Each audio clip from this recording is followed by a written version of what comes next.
বিসমিল্লাহির রহমানির রহিম। প্রিয় দর্শক, আজকের ভিডিওতে আমরা শুনব এক অদ্ভুত, অবিশ্বাস্য অথচ সত্য ঘটনা, যা ঘটেছিল ইসলামের দ্বিতীয় খলিফা, ন্যায়পরায়ণ শাসক হজরত ওমর ইবনুল খাত্তাব রাদিয়াল্লাহু তাআলাহু এর জীবনে।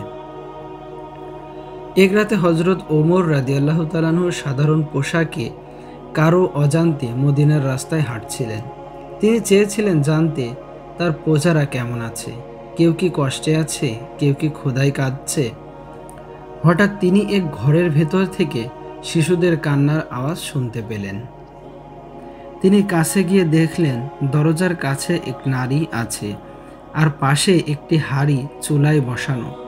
হযরত ওমর রাদিয়াল্লাহু তাআলাহু বললেন, হে বোন, কেন তোমার বাচ্চারা কাঁদছে?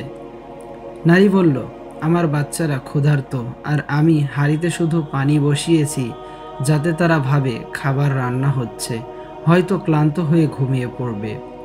এ কথা শুনে হযরত ওমর রাদিয়াল্লাহু তাআলাহু এর চোখে পানি চলে এলো। তিনি জিজ্ঞেস করলেন, তুমি কি জানো মদিনার খলিফা ওমর তোমাদের খোঁজ কেন নেন না? নারী বললেন, আল্লাহই বিচার করবে। উমরের সে তো আমাদের খবর রাখে না। উমর রাদিয়াল্লাহু তাআলাহু দ্রুত চলে গেলেন বাইতুল মালে, রাষ্ট্রের খাদ্য ভাণ্ডারে।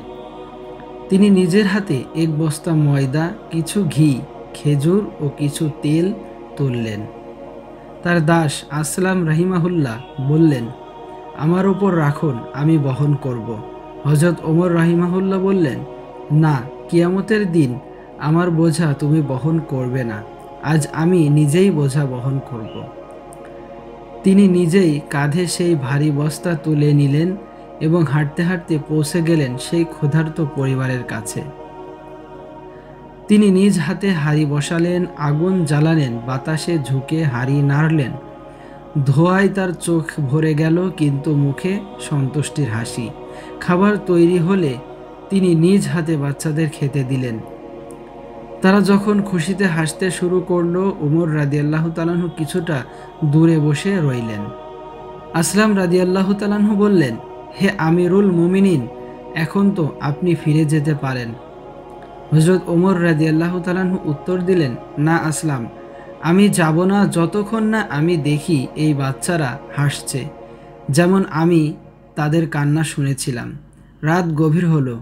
ওমর রাদিয়াল্লাহু তাআলাহু শান্ত মনে বললেন, আলহামদুলিল্লাহ, আজ আমি আমার দায়িত্বের একটুখানি আদায় করতে পেরেছি।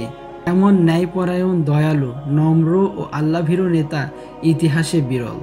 তার জন্যই মানুষ তাকে আজও স্মরণ করে। আদলের প্রতীক হযরত ওমর ইবনুল খাত্তাব রাদিয়াল্লাহু তাআলা আনহু।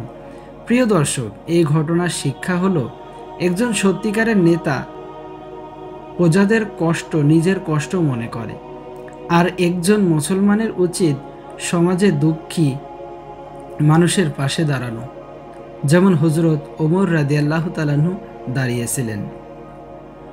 যদি এই গল্পটি আপনাদের ভালো লাগে তবে অবশ্যই লাইক, কমেন্ট ও শেয়ার করুন এবং ইসলামিক গল্প শুনতে চ্যানেলটি সাবস্ক্রাইব করুন।